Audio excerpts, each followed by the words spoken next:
মহাসাড়ম্বরে পানিহাটি পৌরসভার অন্তর্গত আগরপাড়ার গাঙ্গুলিপাড়া ষষ্ঠীতলা উন্নয়ন সমিতির পরিচালনায় সারা বাংলা শর্ট ডিভিউজ ক্রিকেট টুর্নামেন্ট অনুষ্ঠিত হয়ে গেল। এই অনলাইন গেমে দুনিয়ার মাঝে বর্তমান প্রজন্মকে মাঠমুখী করে তুলতে আইপিএল এর কায়দায় ক্রিকেট টুর্নামেন্টের আয়োজন করল গাঙ্গুলিপাড়া ষষ্ঠীতলা উন্নয়ন সমিতি। পানিহাটি পৌরসভা ২৬ নম্বর ওয়ার্ডের অন্তর্গত আগরপাড়া গাঙ্গুলিপাড়া এলাকায় দুদিন ব্যাপী চলে এই ক্রিকেট টুর্নামেন্ট। বিভিন্ন জেলা থেকে শুরু করে রাজ্যের বিভিন্ন প্রান্ত থেকে আগত মোট ১৬টি দলের মধ্যে সম্পন্ন হয় এই প্রতিযোগিতা। দুদিন ব্যাপী আয়োজিত এই ক্রিকেট টুর্নামেন্টে বিজয়ী হন এসপি জুয়েলার্স, যাদের হাতে বিজয়ী ট্রফি সহ ২৫,০০০ টাকার নগদ ক্যাশ এবং এলইডি টিভি উপহার হিসেবে প্রদান করা হয়। এছাড়াও ফার্স্ট রানার আপের হিসাবে আকর্ষণীয় একটি ট্রফি এবং ২০,০০০ টাকার নগদ পুরস্কার হিসেবে প্রদান করা হয়। ম্যান অব দ্য ম্যাচ সিরিজের জন্য ৩২ ইঞ্চি এলইডি টিভিও ছিল উপহার হিসেবে। হাতে মোবাইল, ঘরবন্দি জীবন, তার মাঝেও সারাদিনের কর্মব্যস্ততা, সবটুকুর মাঝে মাঠে ঘাটে খেলার ঝোঁক যেন দিনে দিনে কমছে। আর সেই আবহের মাঝেই আগরপাড়া গাঙ্গুলিপাড়া ষষ্ঠীতলা উন্নয়ন সমিতির খেলার মাঠ প্রাঙ্গণে দেখা গেল একেবারে অন্য চিত্র। খেলা চলাকালীন মাঠের চারিদিকে দর্শকদের মধ্যে উৎসাহ ব্যাপকভাবে ছিল। তবে ক্লাব সম্পাদক সিদ্ধার্থ রায়চৌধুরী এবং সভাপতি প্রদ্যুৎ গাঙ্গুলির তত্ত্বাবধানে আয়োজিত এই ক্রিকেট টুর্নামেন্টে প্রধান অতিথি হিসেবে বহু মানুষের সমাগম ঘটে। প্রত্যেকের মুখেই একটাই কথা, এখানকার পরিবেশ অনবদ্য এবং অংশগ্রহণকারী সকল খেলোয়াড়দের মধ্যে উৎসাহ ছিল ব্যাপকভাবে।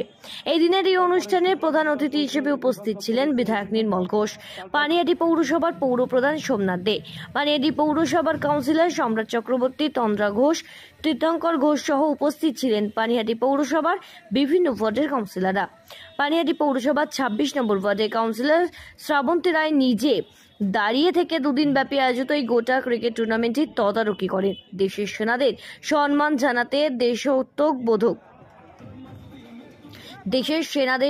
জানাতে দেশাত্মবোধক নৃত্যানুষ্ঠানের মধ্যে দিয়ে সূচনা হয় এই টুর্নামেন্টের। এছাড়াও মাঠে বিরাট জায়ান্ট স্ক্রিনের মাধ্যমে দর্শকদের খেলা সরাসরি দেখার ব্যবস্থাও করে দেওয়া হয়। প্রচুর মানুষের ভালোবাসা এবং সমর্থনে এই ধরনের কর্মসূচি আমরা আগামী দিনেও এইভাবে নিতে চাই, এমনটাই বলেন উদ্যোক্তারা।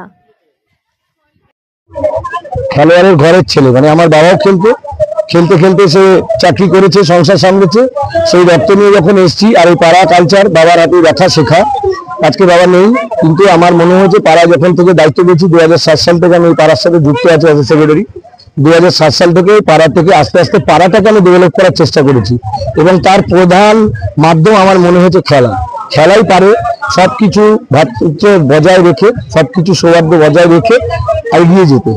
মোবাইলে গেম খেলে খেলে তারা নিজেদেরকে খুব বেমার ভাবে, কিন্তু সেটা আসল না। জীবনে চলার পক্ষে তাদের কোনোটাই লাভ হবে না। কিন্তু আজকে মাঠে আসলে শারীরিক শ্রীবৃদ্ধির সাথে, মানুষের সাথে ইন্টারেকশন, মানুষের সাথে মানে সহানুভূতি সবকিছু এদের মধ্যে জন্মাবে। এখানে একটা লড়াইও থাকছে, কিন্তু খেলার শেষে আবার ভ্রাতৃত্বতা। এটাই আমাদের মোটো, যে লড়াই থাকবে ময়দানে, ভ্রাতৃত্বতা থাকবে আমাদের সমাজে। ৩০ ঘন্টা কাউন্সিলর আমাদের সাথে রয়েছে। এই কাউন্সিলরকে নিয়ে পথে চলি। কাউন্সিলর যখন ডাকে আমরা ৩৮ ঘন্টা থাকি, আর আমরা যখন ডাকি কাউন্সিলর ৩০ ঘন্টা থাকে। এই সৌহার্দ্য, এই ভাইচারা নিয়ে আমরা চলছি। কাউন্সিলর না, আমাদের ঘরের মেয়ে, আমাদের ঘরের মেয়ে। এখানে যে তার প্রোগ্রাম, তার জন্য অ্যাঙ্কারিং তার কাছে থাকে। সে ধমকও দেয় এখান থেকে দাঁড়িয়ে, আবার সে ভালোবাসে গলা জড়িয়ে সবাইকে টেনে নিয়ে। অলরেডি ১.৫ লক্ষ টাকা খরচা করেছি শুধুমাত্র এই প্রত্যেকটি মানুষের সাহচর্যাতে। পয়সা আমরা নিজেরা ইনপুট করেছি, পরিশ্রম দিয়েছি। তার জন্য আজকে এই ইস্যু আমাদের প্রাইজ মানি আছে ২৫,০০০, ২০,০০০ রানার্স। তার সাথে ট্রফি আপনারা দেখতে পাচ্ছেন, প্রায় ৬ ফুট ৬.৫ ফুটের দুটো ট্রফি আছে। সেই ট্রফির সাথে প্রত্যেকের ইন্ডিভিজুয়াল প্লেয়ার মেডেল রয়েছে এবং প্রত্যেকটি খেলায় আমরা প্রথম খেলা থেকে প্রত্যেকটি খেলায় আমরা ইলেকট্রিক আয়রন প্রত্যেকটা ম্যান অফ দ্য ম্যাচ দিয়েছি। সেমিফাইনালে ম্যান অফ দ্য ম্যাচ আছে, ট্রলি আছে। এরপরে ফাইনালে ম্যান অফ দ্য ম্যাচ আছে, স্মার্ট ওয়াচ আছে এবং ম্যান অফ দ্য সিরিজ আপনার এলইডি টিভি বললাম।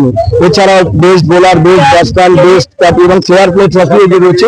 সব ক্যাটাগরিতে রয়েছে, যেন প্রত্যেকটা মানুষ একজনই শুধু না পায়, সবাই যেন তার মধ্যে থেকে লড়াই করে তাদের ভালোটা দিতে পারে। এটাই আজকে পাচ্ছি। এখনো পর্যন্ত আমাদের সুন্দর প্রতিস্থাপনা করতে পেরেছি এবং এত মানুষ, আমার পাড়ার প্রত্যেকটা মানুষ যারা মাঠে দাঁড়িয়ে খেলা উপভোগ করেছে, এটা আমাদের কাছে বড় পাওনা। আগরপাড়া থেকে ক্যামেরায় পার্থপ্রতিম হালদারের সাথে শ্রীঞ্চিতি পোদ্দারের রিপোর্ট, সঠিক বার্তা।